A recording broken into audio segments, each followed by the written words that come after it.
low humidity, this car remains preserved. I noticed hardly any rust right No, away. exactly. There's many interesting things about living at high altitude. I'm riding shotgun with Dr. Gustavo Zubieta. He's a high-altitude doctor who challenges almost everything I've been taught about the heart. That less oxygen, not more, is good for you. And his 1971 Mercedes-Benz. I grew up I loved cars. You know, my parents were both engineers. Wow.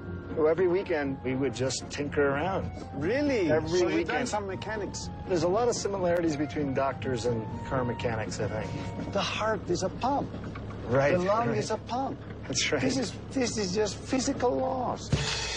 To show just how well the human body adapt to low oxygen extremes, Gustavo helped orchestrate a truly spectacular event. The world's highest soccer match on Bolivia's Mount Sayama at 21,000 feet.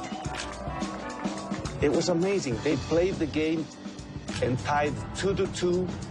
Nobody died. So it was a great success. Not dying? A success? I'll have to keep that in mind, because I'm about to put myself in Gustavo's hands. I'm getting hooked up to these heart monitors to see how the pain of my morning run could turn into a gain for my heart.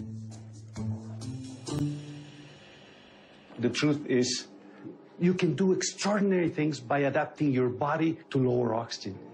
It stimulates your cells. In fact, you can rehabilitate people that have had even heart surgery by going high. Okay, we're all set. We need to start.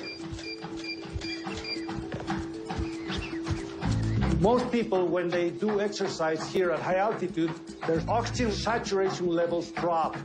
So you're a little faster? Yeah, please do. I love your spirit. Now it's beginning to drop. There you go. You see it go down? Because you're going full blast. Now here's what's cool. If I spent just a few weeks in La Paz, my body would compensate, generating a burst of oxygen-carrying red blood cells and even sprout new blood vessels to help with circulation. It's the reason why pro athletes train at altitude and why Gustavo thinks less oxygen can be good for our hearts. Okay, we can stop whenever you're ready. Well done. Now that's when you're going to feel it a little more. It's a marvel of adaptation.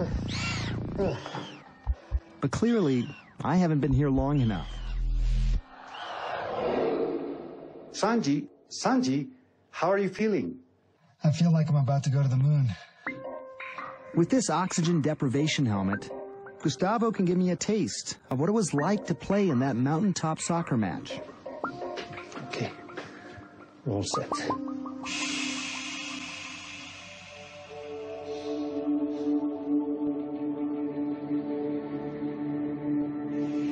I have to work harder to get Aaron. As I'm getting less oxygen, my body begins to react, as if my altitude is increasing. How high am I now? Right now, you are above 6,000 meters. You're higher than Kilimanjaro, Mount Kilimanjaro. My oxygen saturation, normally 100%, has dropped way down to 85. Back in the States, I'd be admitted to a hospital. I just want to close my eyes. Mouth is really dry.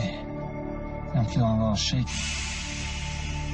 I've never been up this high before, so I don't know if this is normal or not. Now I'm at 19,000 feet.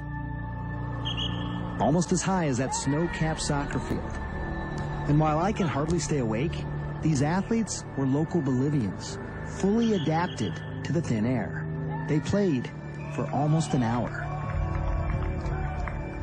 And just from that, you are...